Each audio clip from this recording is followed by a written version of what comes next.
Good morning. I'm Reverend Devontae Cobb. Welcome to Sunday service from the Church of Scientology and Community Center of Dublin.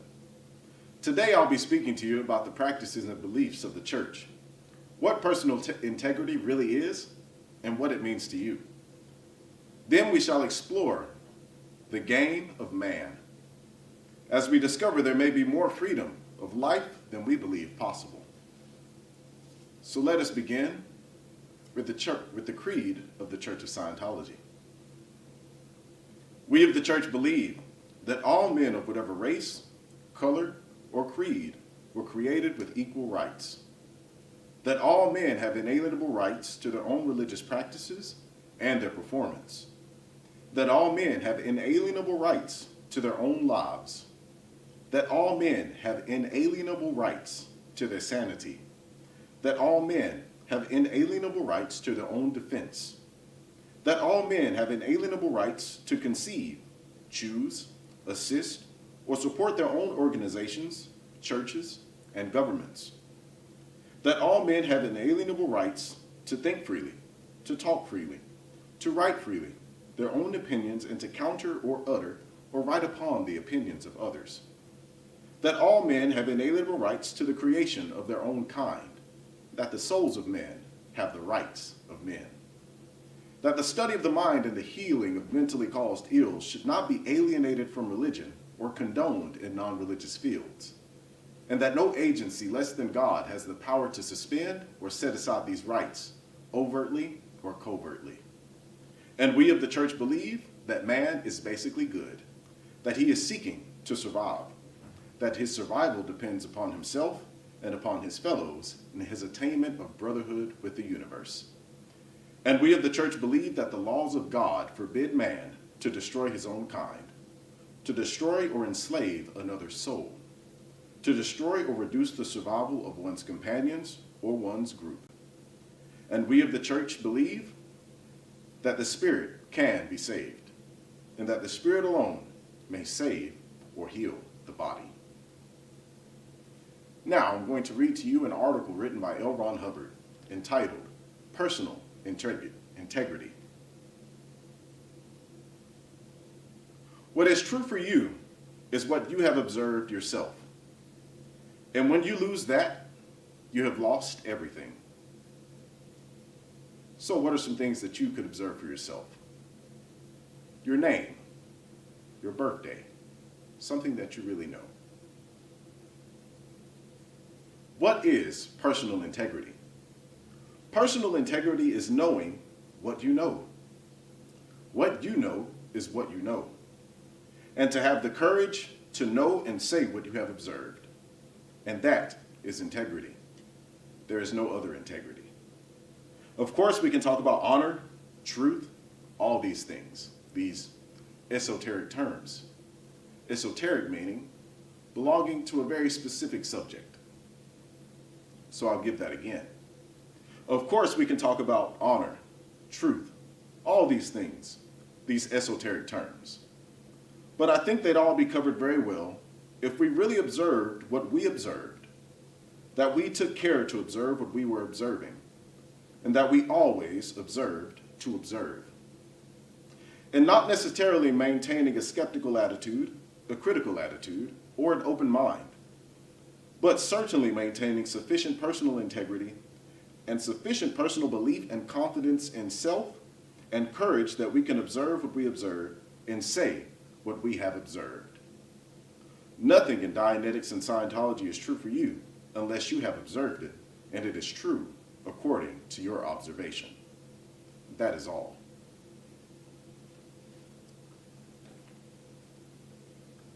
Now, you're going to hear me refer to something as a game quite often. So in Scientology, I'm going to give you what a game is. A game consists of 4 things. You have freedoms, barriers, purposes, and the power of choice. So, real life example you could equate this to, because it's Super Bowl Sunday, a football game. The purpose is to win the game. The barriers are the opponents. And the freedom is after victory, you have status that is attained, wealth that is attained, and you get lots of money. And the players on each side have the power of choice of whether or not they wish to play that game or not. So let's see what L. Ron Hubbard has to say about the game called man. People at large are not aware of a very interesting thing. They are not aware that anything can be done about anybody. The cop who gives you a ticket takes it in his normal stride that this is the way it is. The hospital attendants who've picked the remains out of the drunken driving wreck. The very best thought in various professions that should have to do with this are all agreed that there's nothing you can do about it. In other words, you have a cop down here, and he is on the juvenile delinquent unit, and he goes around and he arrests them, and he throws them in jail, and they get out of jail, and he throws them in jail, and he gets them out of jail, and says, after a while, they'll go to the big house, and they'll serve 2 years, and they'll come out, and we'll put them back in, and they'll come out, and we'll put them back in, and they'll come out.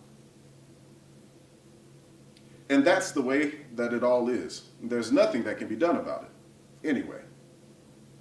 And he says, what's the use of arresting these car thieves? What's the use of arresting them?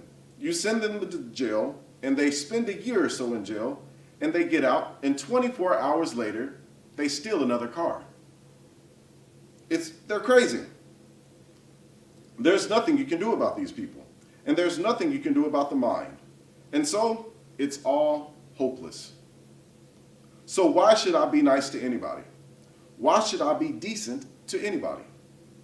It's all just a sorry mess, and there's no string that you could pull out of it to start getting it unraveled. This is his state of mind. Only he doesn't even know that this is his state of mind usually. Now, let's see how this barrier, all by itself, would influence a large society such as this. Here we have this remarkable thing, a computation. Now, computation is action that is based on the course of thought that is had. So here we have a computation that the only way to bring about law and order, or to bring about control or direction or even betterment, is by applying more restraint, more law, more handcuffs. And that is the computation. It is not a willful computation, particularly. It is just the way that it's all done. The more force we apply to the criminal, to the juvenile delinquent, to the stupid, the more force we apply to the student who will not study, the more stupidity, the less study, the more juvenile delinquency, the more crime. In other words, we're just adding to it. Add, add, add, add.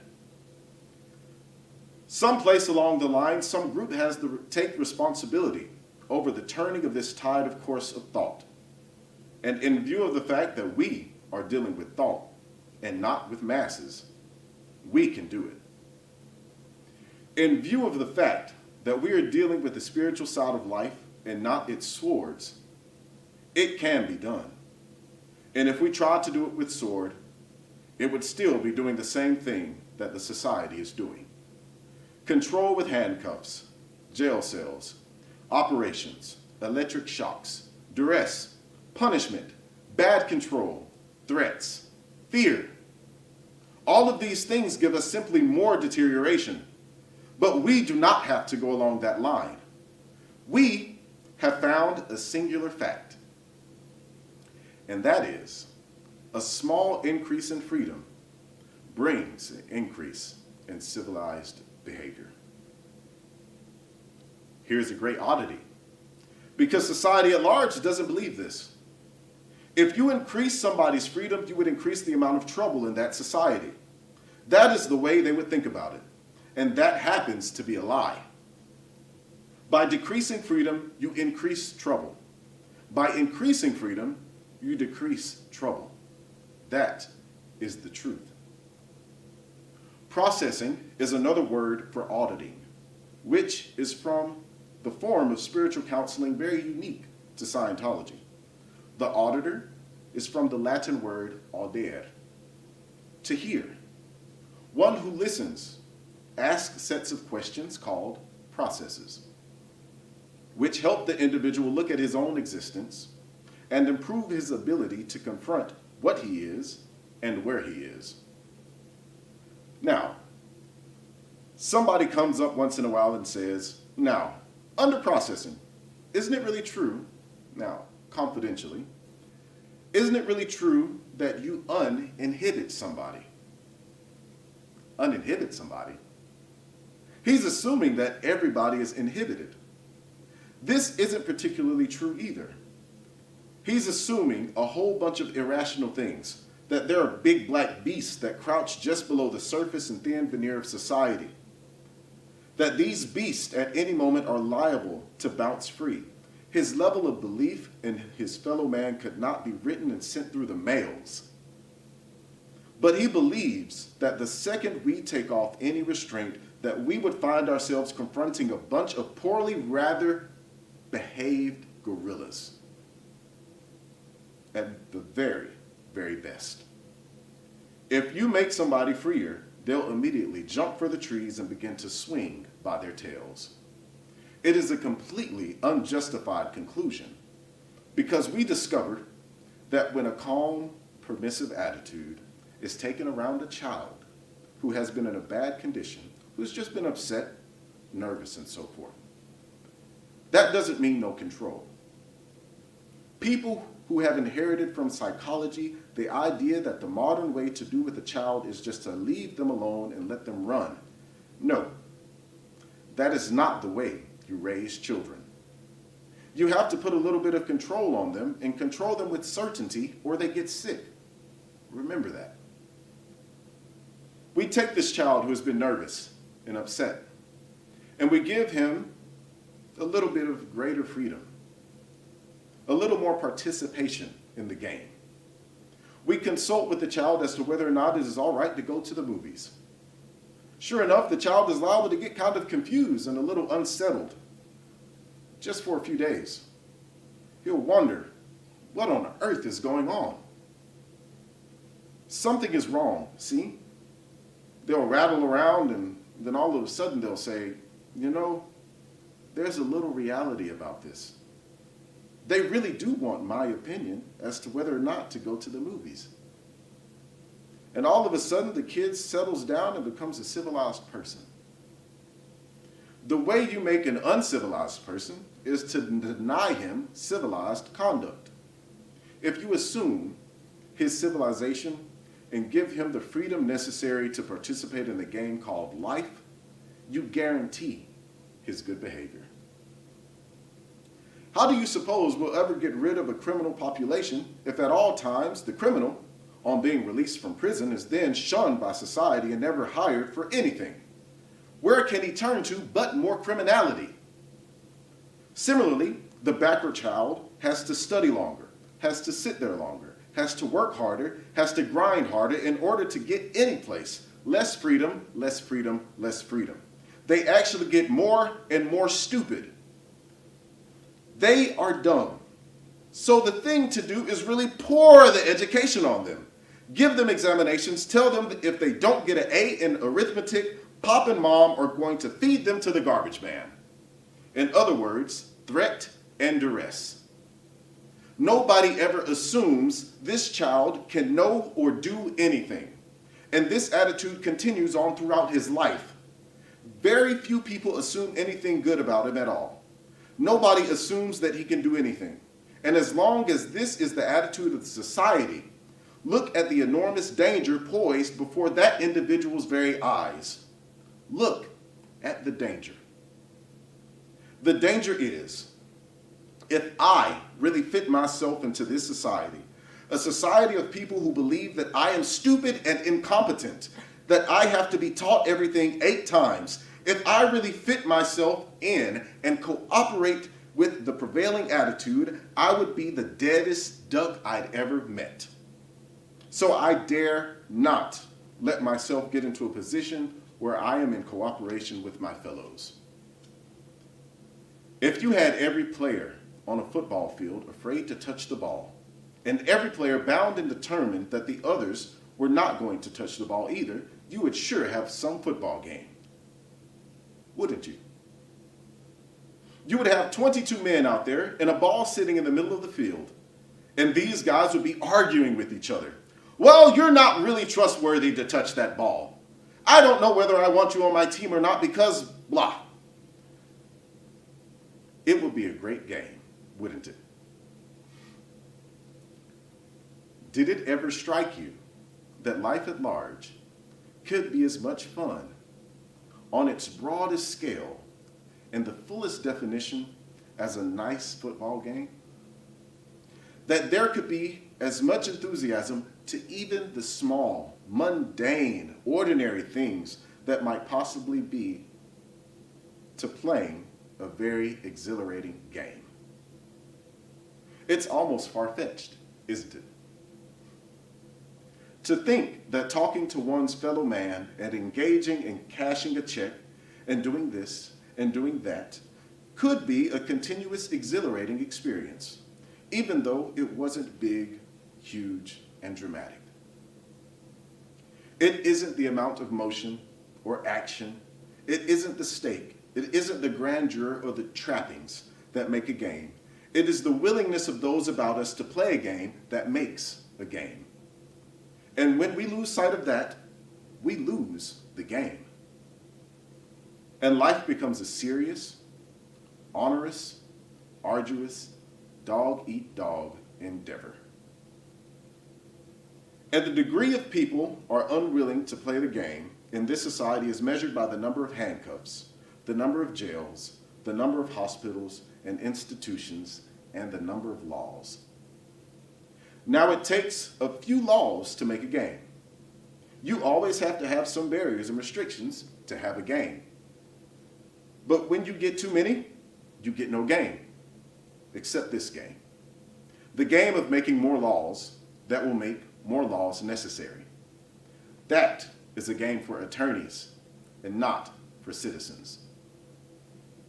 Whenever we look then and find people miserable or unhappy, or believing that they could not possibly survive or have a good time, all we are looking at in this community, which is composed in the majority of people who cannot play a game and will not let other people play one. A good civilization would be that civilization in which the individuals of which it was composed of could play a game and knew they could play a game, and were playing a game called culture. And if that attitude could exist, you would immediately, of course, have human rights, respect for one's fellows, and these things would fall in line. But let me assure you of this. If everybody in such a society were to believe that nothing could be done about it at all, then you would have guarantee that the situation would deteriorate. So that is our primary barrier. That is the primary thing we have to overcome with Scientology. Something can be done about it. Not what can be done about it. That there is too up high. It is possible for something to occur that will put a person in better relations with his life and his fellows. The society does not know that, has no inkling of it. Just because you know a lot of things puts a responsibility on you. But just because you know Scientology is no reason or license to stop living. You should be able to live much more fully, but feel very free to use or not use exactly what you know. And use it as you think it ought to be used. To create the effect you want to create, or just to create a random effect. That is a wide license, isn't it? The material is yours. Go ahead and take it. Now, you can discover more about life by reading L. Ron Hubbard's book, Scientology, A New Slant on Life.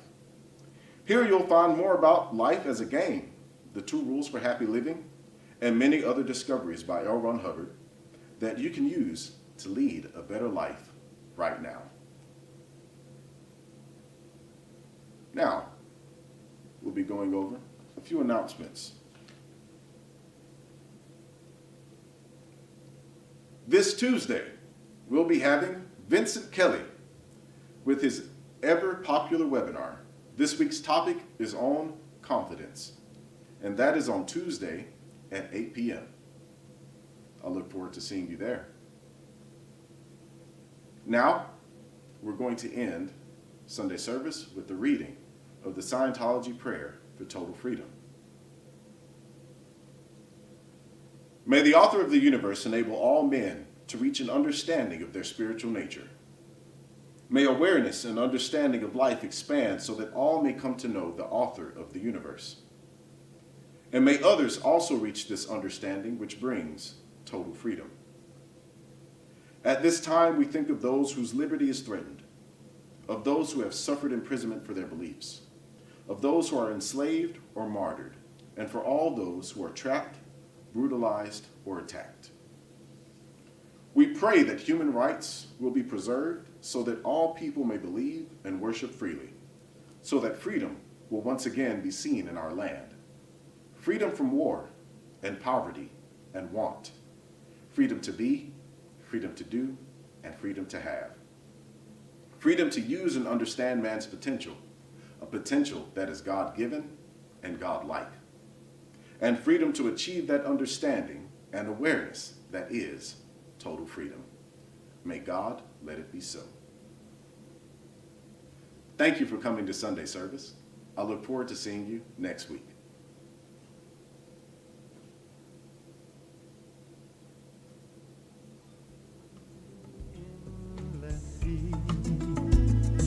A blue sky and miles of sea stretching